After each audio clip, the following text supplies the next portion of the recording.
Hi everybody, my name is Barry Schwartz and this is the Search Buzz video recap. Today is Friday, May 6th, and this is the search news we covered over at the Search Engine Roundtable, seroundtable.com. First up, if you were sleeping for the past month and you want to catch up on all the Google Webmaster related, SEO related topics, I did a huge monthly recap, which I do every month, called the May Google Webmaster Report. The big things I'll just quickly review: Google issued product review penalties, rich snippet penalties, clickjacking penalties, more and more warnings, and also announced that they sent out about 500 manual actions per hour last year.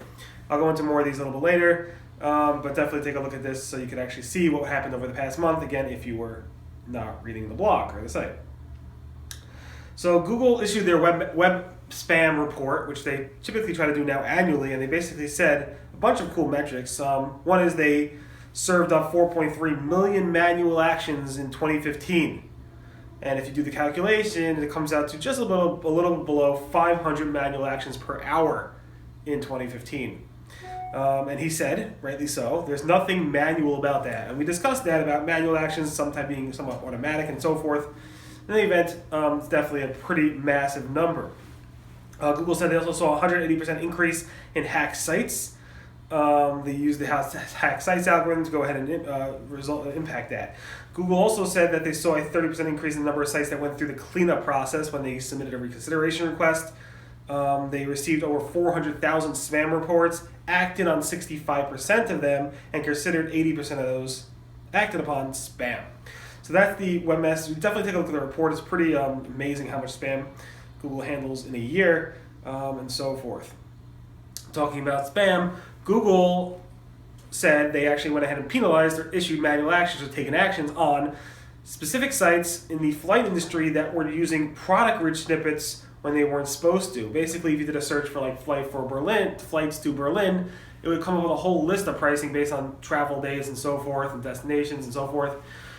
And because of that, they were just marking up product information on those prices, which was not the way Google intended product reviews to be working. It's supposed to be on a product-by-product basis, which means one price for one product on a single page, and they were using multiple product pricing snippets, structured data elements on a single page, which is not the way it works. So in the past week or so, John Mueller confirmed that Google went ahead and took action on a lot of those sites, including TripAdvisor, Expedia, and so forth, for showing product-rich snippets when they weren't supposed to, so the rich snippets were taken away.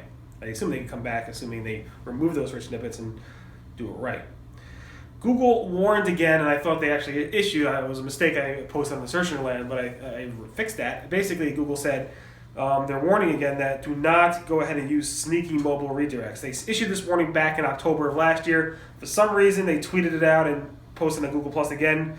And this is right here. To combat this trend, we've been taking action on sites that sneakily redirect users in this way. It seems like it was something recent, like a week ago or something like that, but Google told me directly that no, it's just another reminder. They've been taking action over the course of the several months, so don't do it. So again, don't do sneaky redirects. So if you click on a mobile search results, the user thinks they're going to site A, but they end up site B because you're sneakily redirecting them. That's against Google's guidelines, and they will take action.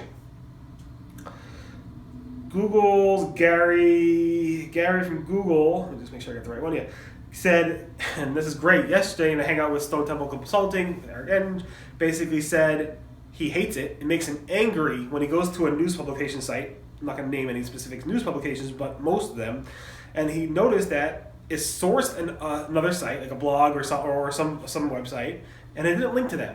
So he had no way of finding who they were because there was a US version and an EU version. And because of that, he wasn't sure which one the site was referring to. He's like, why don't these new publications link to people? He thinks, obviously, he calls it stupid. It makes him angry, he said. And he thinks the reason they don't link is because they're fearful of getting penalized by Google and so forth, and he calls that stupid. Anyway, definitely take a look at that. It's a pretty interesting video, and talks about a lot of things outside of that as well. Google's Gary also said basically that most algorithm updates that Google deploys goes unnoticed. I'm not sure unnoticed by who. He didn't specifically say by who. He just said it goes unnoticed. I assume he means webmasters, and that's a bit insulting. I cover lots of the Google updates. I specifically do not cover every single tweak and thing that I see out there, but I definitely notice a lot of things, and I also have seen Google say, hey, you didn't notice this several months after announcing it. They say, let's say Hummingbird or whatever, and then they announced it several months later, and then Hummingbird launched, 6 months ago, and they said nobody noticed. The truth is, I look back at my archives and I say, hey, I actually did cover several updates in that time frame that Google said were not updates.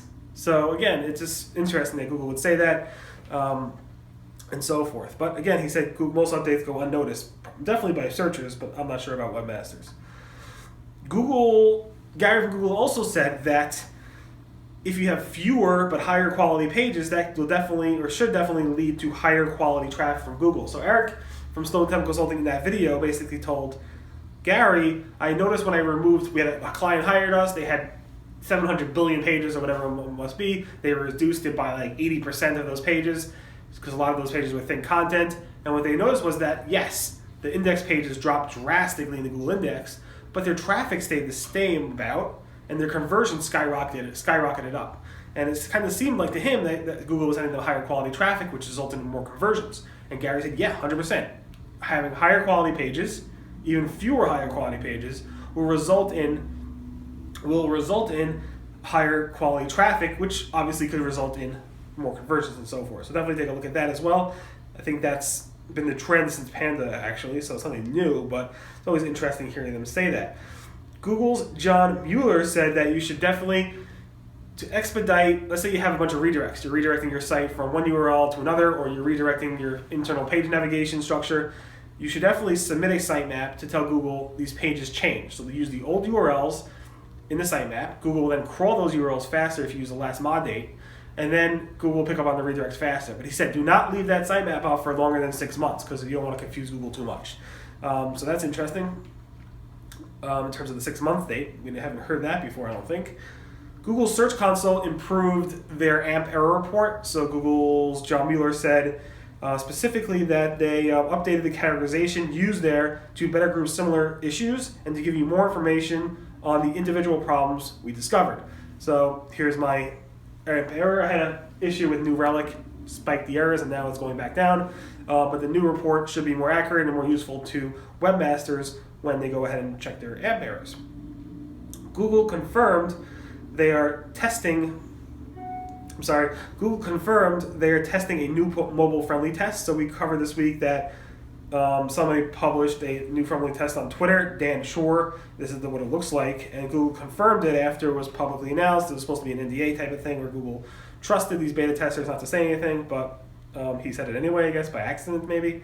And they have a new test. So hopefully this will be released soon. Supposedly it's better, so we'll take a look at that when it comes out. There's a picture of it for you.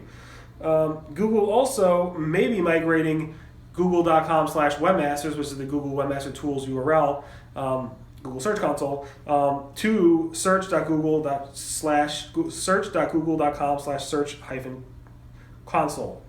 Instead of the /webmasters, it'll be /search console, which makes sense because they did the rebranding almost a year ago, and they still have the same URL, so we'll see when that happens, hopefully soon. Google is launched, it's not testing, it actually launched, extended featured snippets. Featured snippets of the blocks you see at the top, which actually have this component. And what you see here is now they add these related topics, which have explore links, which go back to more search results. Here's some examples. Here's another one. So Google's actually doing this now for certain queries. It's very interesting to see that. Google feature snippets are a very, very interesting phenomenon in Google. Google is testing larger margins and spaces between the search results. So let me show you a side-by-side. As you can see here, you can see there's definitely more spacing here as opposed to here. Here's another example. More white space here versus there. Here versus there. So you can see there's definitely more white spacing. Google's testing that, and a lot of people are actually noticing those tests, which is interesting to me because I would never notice that test. Google updated the AdWords editor. They released a new version. I think it's version 11.4, and it has mostly around mobile app install campaigns for display, app, and review extensions, and frequency capping. So if you are using the AdWords editor, definitely take a look at this changelog, and you'll see more information about it there. And finally, Google released a new version of the Google My Business API, version 3.0, which brings a lot of new features as well. Specifically, the main features are functionality for people who manage locations at scale. Some of the key new features include the ability to read and respond to customer reviews and provide additional attributes for locations, such as whether a restaurant accepts reservations, serves brunches, or has outdoor seating. And I have a whole change log over here of what they changed. In any event, thanks so much for listening to the Search Buzz video recap. My name again is Barry Schwartz, and this is Search News we covered over at the Search Engine Roundtable at seroundtable.com over the past week. Again, today is May 6th. Everyone have a great weekend. I'll see you guys next. Bye.